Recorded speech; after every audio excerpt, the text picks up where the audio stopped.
لا اله الا الله محمد رسول. انتوا في ناس قاعدة على سيرتك، مفيش الا انت، وانت عارف ان هما بيجيبوا في سيرتك، انت وكيلهم، يعني مخليهم كده على نار، وعندك الكيل والقال كتير. عامل الناس دي الكلام ده عليك، بس سبحان الله انت اللي هتنتصر عليهم، وهيكون عندك في فرحة.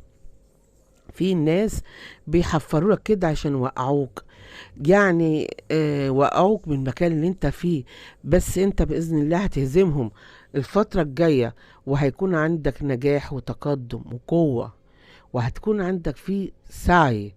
فعايزاكم تخلي بالكم، خلي بالكم من الناس اللي موجودة حواليكم، لو هم عندهم حاجة غير الكلام كانوا عملوه، بس ناس هي ناس ملهاش الا سيرة الناس، وانت عارفهم قوي، وهتكون انت اقوى منهم بإذن رب العالمين.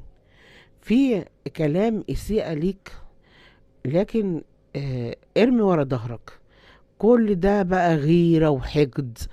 العين ما بتكرهش اللي احسن منها واللي افضل منها، سواء بقى ان كنت راجل او ست بتسمعني. خلي بالكم على نفسكم وعلى حالكم، ما تخلوش حد يمسك عليكم غلطة، لان هم بيتمنوا كده، هم بيتمنوا ان انت تقع، هم بيتمنوا ان انت تتكسر. انتوا عندكم تغيرات كتيرة، لان ربنا هينور لك بصيرتك في كذا موضوع. الناس اللي جت عليك دي انت هتعرف توقف كل شخص عن حده، يعني انت الناس دي زي ما بيتكلموا عليك بيتكلموا على بعض، ده بيجيب سيرة ده وده بيجيب سيرة ده، كل واحد بيجيب في سيرة التاني. فربنا بقى هو الأعلى، لأن انت أحسن من أكتر من ناس كتير. انت عندك قوة، وعندك وضع حلو، انت عندك صدمة منهم. في عندك اتنين ضد بعض وبقى اتحدوا مع بعض، ولما اتحدوا عشانك انت، فانت حيرة في امرهم، مش عارف تلاقيها منين ولا منين. فالاتنين دول انت بالنسبة لهم عدو كبير، لان هم شايفينك احسن منهم ارقى، وانت كزمتك عالية. اتحدوا عشان يوقعوك انت، اجتهدوا عشان يدمروك.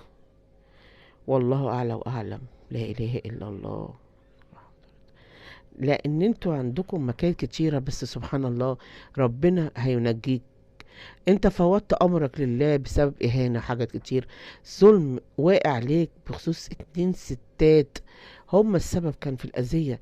اتنين دول يعني انت مش قادر وتتخطى ان هما عملوهم معاك في حياتك. لازم تهدى، مش عارفين تاخدوا اي خطوة جديدة في حياتكم. كمان عندكم في لقاء مع حد حلو، في حد هيكون معاك وهيحسن من حالتكم النفسية، بس معروف عنك ان انت ما بتحبش الاوامر، معروف ان حد يأمرك ويتحكم فيك. في علاقة انت ساكت فيها، عايز تاخد حقك بطريقة مختلفة. انت مش حاسس براحة البال بقالك فترة، مش مرتاح، حاسس ان انت مش مرتاح خالص. عندك موضوع فيه ضيقة، فيها خنقة، موضوع انت حاطه قدامك وشغال عليه وعمال تفكر فيه، وبتبص الحياة بطريقة مختلفة الفترة ديت. بس عندك تفكير ومأثر عليك. عندك حد هيقف جنبك ويطبطب عليك وعلى قلبك، او انت اللي هتطبطب على نفسك، لان انت مفتقد الامان، مفتقد الاحساس بالامان، ان انت تحس مع الناس اللي حواليك. الموضوع ده متعبك ومأثر على نفسيتك. الرزق اللي ربنا كاتبه لك، انت بتبعد عن الناس اللي بتحقد عليك والحسد اللي واكل حياتك. مش كده وبس، انت هيكون عندك بإذن الله امور وهتكسبها، وانفراجات قوية الفترة الجاية. هتكسب بعض الامور الحلوة اللي انت محتاج ان انت تكسبها. عندكم سعادة وفرحة، وهتقدر تفرح وتشوف انفراجات قوية في حياتك الفترة الجاية. هتبدأ ترجع لربنا من جديد، وهتحسن من نفسك بطريقة كبيرة. حاجة ما كنتش تتوقعها. ما تقلقش ولا تشيل حمل ولا الهم، لان انت شلت حمل وهم كبير فوق طاقتك. العقبة اللي قدامك دي هتتخلص منها بإذن الله، وهتخش في انفراجات جديدة. بس حاول تهدي نفسك، عشان الصراع اللي بين قلبك وعقلك عندك فيه قرار مهم هتاخده الفترة الجاية. القرار ده هيكون صالح ليك. عايزاكوا تاخدوا القرار ده بدون تردد، بدون حيرة، لان انت عندك تعويضات الفترة الجاية. التعويضات دي هتكون مهمة من كل النواحي والاتجاهات. مكالمة تليفون هتغير من حياتكم بإذن الله، هتغير تفكيركم. في منكم محتاجين خبر حلو هتسمعوه، وهيكون عندكم في أمور حلوة تجديدات قوية في حياتكم.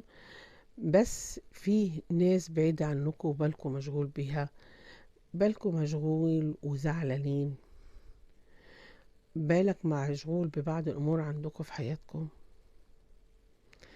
انتوا ما شاء الله عليكم، انتوا عندكم في لم شمل، وعندكم في انطلاقات قوية في حياتكم، انطلاقات قوية للأفضل. انتوا بتدعوا ربنا ان ييسر أمركم ويكرمكم. دايما بتدعوا ربنا وتقول يا رب ان شاء الله الفرحة ليكم لقلبكم بعد فترة صعبة مريتوا بيها، وربنا هيديك الفرحة وهتقدر تساعد نفسك وانفراجات قوية. انت تعبت وفي عز تعبك قلت يا رب، وربنا سامعك وهيكبر بخاطرك. انت عندك انطلاقات قوية، وربنا هينور بصيرتك في كذا حاجة. هيكون عندك تنوير في بصيرتك، وهيكون عندكم بإذن الله دعوة ليكم، دعوة مستجابة ليكم، وبإذن الله انفراجات قوية.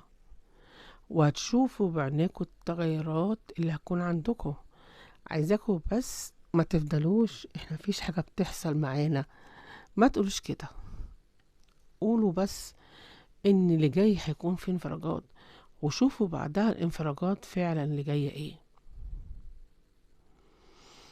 انت تعبت وشلت الهم ما فيه كفاية، وجيت على نفسك كتير قوي، فان شاء الله انت مش هتيجي على نفسك تاني، ومش هتشيل هم تاني، لان ربنا هيرضيك وهيكبرك وهيكرمك من حيث لا تعلم ولا من حيث لا تحتسب.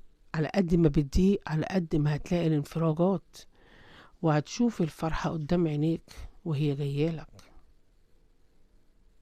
انت خدت القرار وندمت عليه، لكن الفترة الجاية دي انت هتصلح، مش هتستعجل تاني في اي قرار، لان انت ندمت وندمت نفسك. فانت مش هتاخد اي قرار تاني تستعجل، عشان ما ترجعش تندم، لان فترة الندم كانت